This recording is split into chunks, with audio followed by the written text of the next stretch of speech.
बिस्मिल्लाहिर्रहमानिर्रहीम। अस्सलाम वालेकुम नादरीन, आप यूट्यूब चैनल देख रहे हैं। मैं इमरान खान हूँ। तहलका खेज़ ख़त जो इस्लामाबाद हाई कोर्ट के 6 जजेस ने लिखा, उसने पूरे मुल्क में भूचाल पैदा कर दिया है। हालात इस तरह के हो गए हैं कि तमाम बार एसोसिएशन से लगातार स्टेटमेंट्स आ रहे हैं, कुछ जगह पे खामोशी है। वो क्यों है वो मैं आपको बताता हूँ। इमरान खान साहब ने एक बहुत बड़ा मुतालबा कर दिया है। काजी फ़ाइज़ ईसा साहब से पाकिस्तान तहरीक इंसाफ के भी बड़े मुतालबात शामिल हैं, और वो जज साहिबान जिनके ऊपर पाकिस्तान तहरीक इंसाफ ये इल्ज़ाम आयद करती थी कि वो पाकिस्तान तहरीक इंसाफ को दीवार के साथ लगा रहे हैं, अब उनकी अपनी सिचुएशन बड़ी ऑकवर्ड हो गई है। स्पेशली इस्लामाबाद हाई कोर्ट के चीफ जस्टिस आमिर फारूक साहब, उनसे अब इस्तीफ़ों का मुतालबा किया जा रहा है मुख्तलिफ धड़ों की जानिब से। हामिद खान साहब ने यह मुतालबा किया, पाकिस्तान तहरीक इंसाफ के लोगों ने यह मुतालबा किया, आम पाकिस्तानी भी ये मुतालबा कर रहे हैं कि वो अपने साथी जजेस को आइन और कानून के मुताबिक फ़ैसला करने की आज़ादी लेकर देने में बुरी तरह नाकाम रहे हैं। उनको बार बार आगाह किया गया कि लगातार दबाव उनके साथी जजेस के ऊपर आ रहा है, लेकिन उन्होंने किसी किस्म का एक्शन नहीं लिया, बल्कि जो उनके एक्शंस हैं जब उनके ऊपर तहकीकात की जाएंगी तो बहुत सारी मज़ीद चीज़ें सामने आ जाएंगी। Chief justice Islamabad high court को लेकर बड़ा मोहतात अंदाज अपनाया गया इस खत के अंदर, लेकिन उससे जुड़ी हुई जो चीज़ें अगर इंक्वायरी हुई और सामने आई तो इस्लामाबाद हाई कोर्ट के चीफ जस्टिस बड़ी अजीबोगरीब सिचुएशन में फंस जाएंगे। काजी फ़ाइज़ ईसा साहब, जिनके बारे में बार बार कहा जाता है कि वो तहरीक इंसाफ के केसेस में दिलचस्पी लेते हैं, 3 अहम चीज़ें उन्होंने ऐसी की हैं जिनका नुकसान पाकिस्तान तहरीक इंसाफ को बहुत बड़े पैमाने पर हुआ है। एक, उन्होंने बल्ले का निशान वापस लिया, हालांकि पेशावर हाई कोर्ट ने कहा था कि बल्ला उनका हक है, उनको दिया जाए। नंबर 2, आरओज़ के मामले में पाकिस्तान तहरीक इंसाफ बार बार ये कहती रही कि ये आरओज़ ठीक नहीं है, ये तजर्बा एक मरतबा पहले किया गया था जो गलत था, लिहाजा अदलिया के आरओज़ लगाए जाएं। लेकिन काजी फ़ाइज़ ईसा साहब ने लाहौर हाई कोर्ट का फैसला भी अलग कर दिया और आरओज़ के मामले में भी तहरीक इंसाफ की बात नहीं मानी, लाहौर हाई कोर्ट के फैसले को कलअदम किया, और फिर जो ब्यूरोक्रेट्स हैं वो आरओज़ लगे, उसका नतीजा आपने देख लिया। फिर जो धांधली वाला मामला था लेवल प्लेइंग फील्ड का, उसमें काजी फ़ाइज़ ईसा साहब ने किसी किस्म का रिलीफ पाकिस्तान तहरीक इंसाफ को नहीं दिया। इन 3 चीज़ों की वजह से तहरीक इंसाफ को लगता है कि इलेक्शन में उनके साथ बहुत ज़्यादती हुई, लेकिन फिर भी 8 फरवरी को वो बड़े पैमाने पर जीत गए। फिर 9 फरवरी को जिस तरह उनकी जीत को हार के अंदर बदला गया, जैसे फॉर्म 47 की पर्ची के ऊपर वफाकी और पंजाब हुकूमत बनाई गई, ये आप सब जानते हैं। अब इमरान खान साहब ने कुछ मुतालबात काजी फ़ाइज़ ईसा साहब से किए हैं, लेकिन पहले जो डेवलपमेंट्स हुई हैं इस सारे ख़त के मंजर आम पे आने के बाद, वो ज़रा आप देख लीजिए और कितना प्रेशर है जो बिल्ड होता चला जा रहा है। Number 1, Khyber Pakhtunkhwa bar council ने तहफ़्फ़ुज़ात का इजहार किया और तशवीश का इजहार किया है। उन्होंने कहा कि आज़ाद और ख़ुद मुख्तार अदलिया के वजूद पर एक सवालिया निशान लग चुका है इस ख़त के आने के बाद। फिर उन्होंने कहा सुप्रीम कोर्ट फौरी तौर पर इसका नोटिस ले। खुफिया इदारों की अदालती उमूर में मुदाखलत काबिल मज़म्मत है, जो किसी सूरत भी काबिल कबूल नहीं है। बलूचिस्तान बार कौंसल, उन्होंने भी इसको तशवीशनाक अमल करार दिया इस खत के आने के बाद, और इसको आज़ाद अदलिया पर कदगन करार दिया। उन्होंने कहा इदारों की मुदाखलत इंतहाई काबिल मज़म्मत है, किसी सूरत ये काबिल कबूल नहीं है। चीफ जस्टिस सुप्रीम कोर्ट जो हैं वो सो मोटो नोटिस लें, और पाकिस्तान बार कौंसल से उन्होंने ये मुतालबा किया कि फौरी तौर पे वकला नुमाइंदगान की मुल्क गिर कॉन्फ्रेंस बुलाई जाए, और आइंदा के लाया अमल का उन्होंने मुतालबा किया कि ऐलान किया जाए वहाँ से कि सारी मुल्क के वकला को इकट्ठा करे पाकिस्तान बार कौंसल, और फिर सबकी राय लेने के बाद आइंदा के लाया अमल का ऐलान करे। ये छोटा मामला नहीं, ये बहुत बड़ा मामला है। सिंध हाई कोर्ट पर आ जाए जी। सिंध हाई कोर्ट एसोसिएशन अदलिया के मामलात में इंतज़ामिया और एजेंसियों की मुदाखलत पर मज़म्मत करती है। सियासी मामलात के केसेस में ख़ास तौर पे फेवर हासिल करने के लिए इस किस्म की मुदाखलत की गई।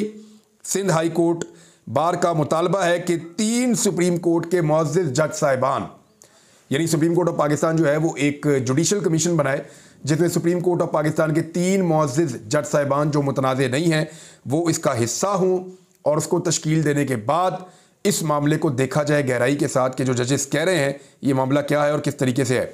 Islamabad high court bar association, इन्होंने कहा कि इंटेलिजेंस इदारों की बेजा मुदाखलत, इसका इन्होंने जिक्र किया। फिर उन्होंने कहा चीफ जस्टिस शफाफ इंक्वायरी करवाकर जिम्मेदारों को कानूनी कार्रवाई उनके खिलाफ करें।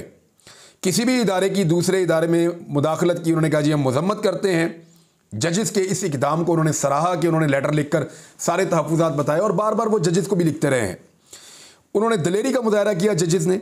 अदलिया की आज़ादी की खातिर वकला नुमाइंदा कन्वेंशन, मुल्क गिर वकला कन्वेंशन, हड़ताल, भूख हड़ताल और हत्ता के तहरीक भी चलानी पड़ी तो दरेग नहीं करेंगे, ये Islamabad high court bar association ने कहा है। इसके बाद जो है वो इस्लामाबाद बार एसोसिएशन है, उनका स्टेटमेंट भी ऐसा ही है। और पाकिस्तान भर की जो बार एसोसिएशन हैं वहाँ से ये स्टेटमेंट्स आ रहे हैं। सिर्फ जहाँ पे थोड़ी सी ब्रेक लगी हुई है वो मैं आपको बता देता हूँ, क्योंकि एहसन भून साहब या जो PMLN के करीबी वकला हैं या तंजीम में जहाँ जहाँ पे उनका हाथ पड़ता है वहाँ पे अभी खामोशी है। ऐसा नहीं है कि उन्होंने कोई लाइन ले ली है या कोई पोजीशन दूसरी ले ली है, लेकिन वहाँ पे फ़िलहाल खामोशी है। हम अगर देखें तो जितने बड़े बड़े हुकूमती ओहदेदारान हैं वो सब इसके ऊपर अभी खामोश हैं। पाकिस्तान पीपल्स पार्टी के कैंप में बड़ी अजीबोगरीब खामोशी है, वो इसके ऊपर कोई पोजीशन लेने की पोजीशन में ऐसा लगता है दिखाई नहीं दे रहे, क्योंकि ये बड़ा अहम तरीन मामला है। पाकिस्तान में अदलिया की आज़ादी का मामला है। आसमा जहांगीर ग्रुप ये आजकल PMLN के करीब है और क्योंकि एहसन भून साहब हैं वहाँ पे, तो ये ग्रुप मानी खेज अंदाज में खामोश है। पाकिस्तान बार कौंसिल, आपको याद होगा जब बल्ले के निशान के ऊपर कादी फ़ायद ईसा साहब ने तहरीक इंसाफ के खिलाफ फैसला दिया था तो सहाफ़ियों ने आवाज़ उठाई थी और जो लोग कोर्ट रिपोर्टिंग करते हैं उन सब ने ये कहा था कि ये एक स्याह फैसला है, इस फैसले के नतीजे में हॉर्स ट्रेडिंग के रास्ते खुलेंगे, ये फैसला ज़्यादती है एक पॉलिटिकल पार्टी के साथ, ना सिर्फ एक पॉलिटिकल पार्टी के साथ बल्कि पाकिस्तान के करोड़ों वोटर्स के साथ जो बल्ले के निशान पे मोहर लगाने चाहते हैं, उन सब के साथ ये एक ज़्यादती की है कादी फ़ायद ईसा साहब के फैसले में। उस वक्त पाकिस्तान बार कौंसिल बड़ी शद्द और मद के साथ इकट्ठे होकर सारे बैठे और उन्होंने बड़ी ज़बरदस्त, बड़े ज़ोरदार तरीके से बड़ी गुस्से वाली एक प्रेस कॉन्फ्रेंस की और सहाफ़ियों को लताड़ दिया। उन्होंने उन लोगों को जिन्होंने कादी फ़ायद ईसा साहब के फैसले से इख्तलाफ किया था, तो ये बड़े गुस्से में थे उस वक्त कि जनाब जज जो हैं वो बड़े काबिल एहतराम होते हैं और हम ये बर्दाश्त नहीं करेंगे, हम ये कर देंगे वो कर देंगे। लेकिन पाकिस्तान बार कौंसिल अब बिल्कुल खामोश है। 6 जजेस का ये बताना कि उनके साथ जो कुछ हुआ, कैमरे निकल आए घर के अंदर से, यानी बेडरूम के अंदर कैमरे लगे हुए हैं वो निकल आए, ड्राइंग रूम के अंदर कैमरे लगे हुए हैं वो निकल आए, उसके बाद जजों के रिश्तेदारों को उठाया गया, उन पर टॉर्चर किया गया, वीडियोज़ बनाई गई वो निकल आए। फिर वो कहते हैं बार बार हम पे दबाव डाला गया सियासी नौयत के केसेस के अंदर। ख़ास तौर पे ये सारे केसेस मैं आगे चल के आपको बताता हूँ इमरान खान से रिलेटेड हैं। इन केसेस के अंदर दबाव डाला गया बार बार जजेस के ऊपर, जजेस के मुताबिक। तो अब जो है वो पाकिस्तान बार कौंसिल ने एक लफ्ज़ अभी तक नहीं बोला जब मैं ये वीडियो रिकॉर्ड कर रहा हूँ, और सुप्रीम कोर्ट बार एसोसिएशन भी अभी तक खामोश है। लेकिन हामिद खान ग्रुप जो है वो पूरी तरह मुतहर्रिक हो चुका है। उन्होंने मुतालबा किया है कि इस्लामाबाद हाई कोर्ट के चीफ जस्टिस आमिर फ़ारूक, जिनको पाकिस्तान तहरीक इंसाफ पहले ही मुतनाज़ कहती है, वो इसलिए कहती है कि उनके जो केसेस है तहरीक इंसाफ में, वो तहरीक इंसाफ कहती है हमें तो यहाँ से कभी इंसाफ मिला ही नहीं। इमरान खान साहब के केसेस में भी यहाँ से कहते हैं इंसाफ मिला ही नहीं, तो इसलिए वो अब इस्तीफ़े का मुतालबा कर रहे हैं हामिद खान साहब। और हामिद खान साहब ने अभी एक बड़ा दबंग स्टेटमेंट दिया है और उन्होंने ये कहा है कि अगर कादी फ़ायद ईसा साहब ये नहीं करते और इस मामले के ऊपर वो तो ये चाह रहे हैं तहरीक इंसाफ वाले के फुल कोर्ट एक बैठे, लार्जर बेंच, वो चाह रहे हैं कि पूरी की पूरी सुप्रीम कोर्ट बैठे और जजेस को इस दबाव से निकाले और उनके ऊपर जो दबाव डाला जा रहा है उसके सिलसिले को रोके और इसके आगे कानून का बंद बांधे। ये तो चाह रहे हैं हामिद खान साहब और उनका पूरा ग्रुप और पाकिस्तान के वकला। लेकिन अगर कादी फ़ायद ईसा साहब ये नहीं करते तो हामिद खान साहब ने इशारा दिया है कि फिर तहरीक चलेगी, फिर एहतजाज होगा, उनके पास दूसरा कोई और रास्ता नहीं है। अब मामला ये है कि अगर तो लार्जर बेंच बनाना है या कादी फ़ायद ईसा साहब के पास ये मामला जाना है या इस्लामाबाद हाई कोर्ट के चीफ जस्टिस के पास ये मामला जाना है, तो याद रखिए ये वो मुअज़्ज़ज़ जज साहिबान हैं जिनके पास 1 साल से यही मामला पेंडिंग पड़ा हुआ है। यानी कादी फ़ायद ईसा साहब के नॉलेज में ये मामला उस वक्त लाया गया था जब जस्टिस उमर अता बंदयाल साहब चीफ जस्टिस थे। उस वक्त उन्हें भी बताया गया, कादी फ़ायद ईसा साहब से मुलाकात करके उनको भी सब कुछ बताया गया था। वो 1 साल से इस बारे में जानते हैं, उन्होंने कुछ नहीं किया। उन्होंने उठा के जुल्फ़िकार अली भुट्टो का 50 साल पुराना केस खोल दिया और उसके अंदर इंसाफ देना शुरू कर दिया। लेकिन उन्होंने अपने जजेस ने जो बार बार उनको चीज़ें बताई उनके ऊपर किसी किस्म का एक्शन नहीं लिया और आज के दौर में इंसाफ नहीं दिया। वो इमरान खान के दौर में 5 घंटे गायब रहने वाले सहाफ़ी जिसके साथ बहुत जुल्म हुआ था, मैं उस वक्त भी बोला था, या किसी सहाफ़ी के ऊपर एक मुकदमे के ऊपर तो वो फौरी तौर पे बोलते हैं और बात करना चाहते हैं और बार बार करना चाहते हैं। लेकिन अपने दौर में जिसका कादी साहब से अल्लाह ताला ने भी हिसाब लेना है और अपने दौर में जिसके लिए वो अकाउंटेबल हैं कि आज वो चीफ जस्टिस ऑफ पाकिस्तान है, आज के दौर में जो कुछ हो रहा है वो उनके जिम्मे पड़ रहा है। अगर आज के दौर में नाइंसाफी और जुल्म हो रहा है तो पाकिस्तान के चीफ जस्टिस कादी फायद ईसा साहब हैं, आज के दौर में वो बिल्कुल दिलचस्पी नहीं ले रहे। आज के दौर में वो जानना ही नहीं चाहते कि सहाफियों के साथ क्या हो रहा है। आज के दौर में वो जानना ही चाहते कि जजेस के साथ क्या हो रहा है।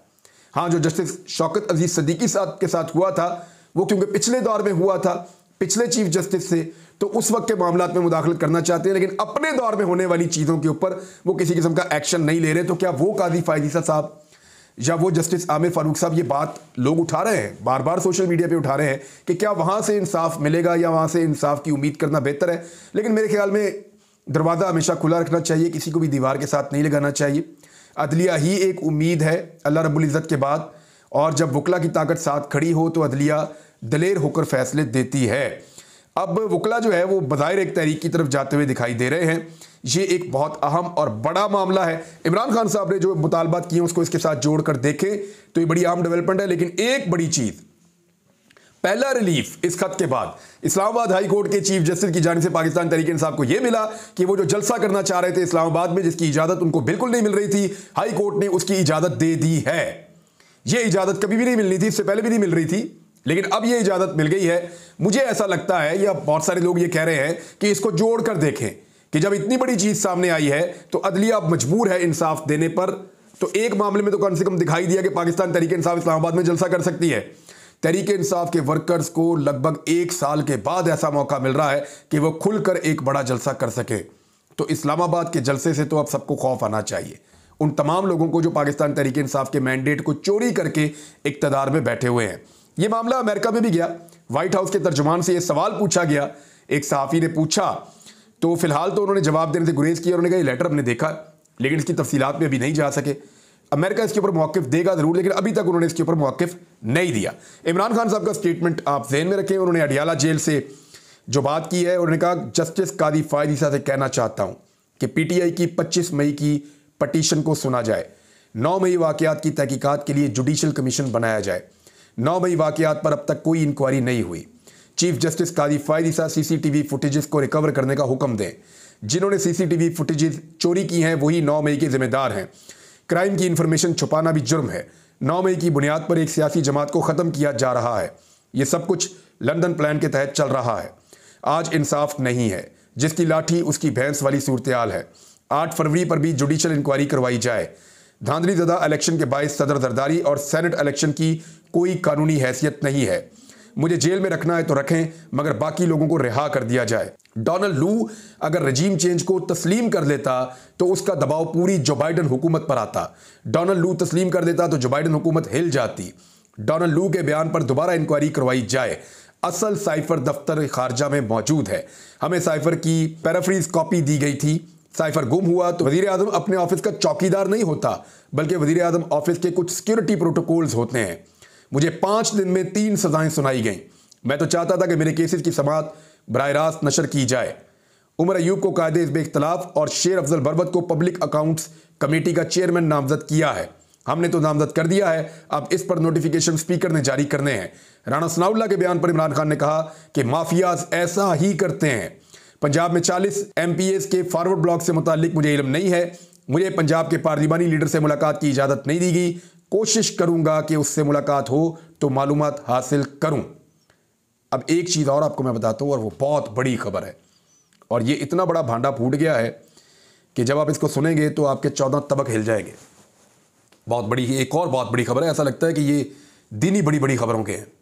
ये खबर बता के फिर मैं अगले वीलॉग के लिए कुछ चीज़ें छोड़ूंगा, आपको बताऊंगा कि पंजाब हुकूमत और वफाकी हुकूमत के अल्ले तल्ले क्या है।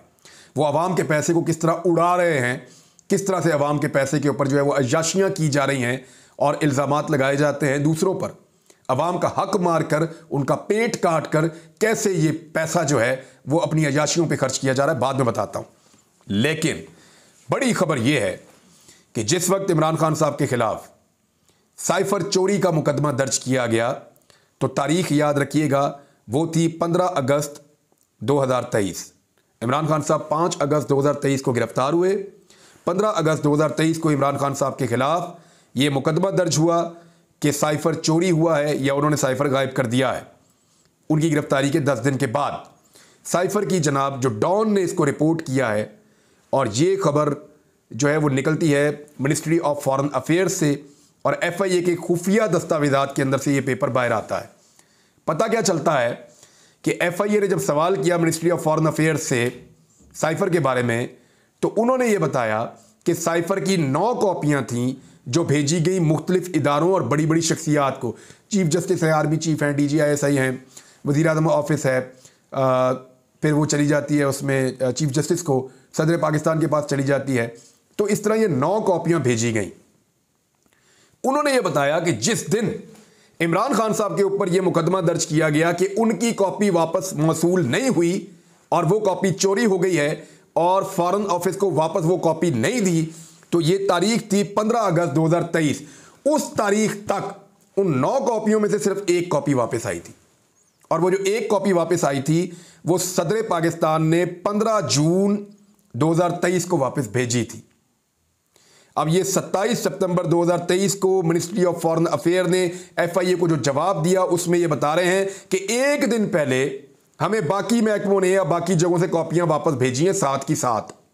किसी ने हमें कॉपी उस वक्त वापस नहीं की थी जब कॉपी वापस ना करने पर इमरान खान साहब पे मुकदमा दर्ज किया गया था कि साइफर इन्होंने गायब कर दिया है। अब आप अंदाजा कीजिए ये कितना बड़ा नुक्ता है और ये अदालत के अंदर किस तरह का भूचाल पैदा कर देगा। यानी इमरान खान अकेला आदमी है जिसने साइफर वापस नहीं किया तो उसके ऊपर मुकदमा हो गया। बाकी जो 8 में से 7 दफातर हैं जिन्होंने साइफर वापस नहीं किया, उनमें से किसी के खिलाफ कोई कार्रवाई नहीं हुई। सिंगल आउट किया गया इमरान खान साहब को। ये डॉन अखबार की खबर ये बात बता रही है। ये जनाब अब तक की तफसीलात, कुछ और चीज़ें बड़ी तहलका खेज आ रही हैं आपके साथ शेयर करते हैं अगले वीडियो में। अपना ख्याल रखिएगा, अपने इस चैनल का भी। अल्लाह हाफिज़।